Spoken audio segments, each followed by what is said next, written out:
Sa nagkaroon na unya nga kapaskuhan, adunay nilahing one big time operation ipegayon ang Cebu City Police Advisory Council. Mas halapad kini mga kapuso tungod kay maglakip kini sa namasaheros kadalanan sa Dakbayan, Sugbo.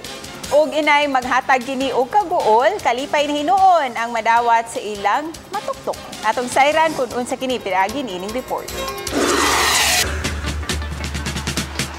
Kinsay magdahom nga lakip usab ang milangkob sa Cebu City Police Advisory Council.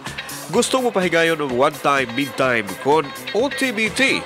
Apan lahi ang ilang bersyon kay inay nga maghatag kini og kausaban, maghatag naman hinuon kini og kamaya og kalipay sa ilang matuktok.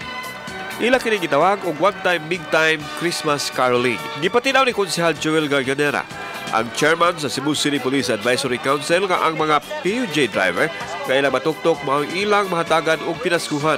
We're trying to reward aning mga jeepney drivers, no, coming from the police and the advisory council, no. Gipahibaw ni Alfredo Tan, ang chairman sa Police Station 4 Police Advisory Council, nga nalusad nila kining maong programa sa miaging tuig.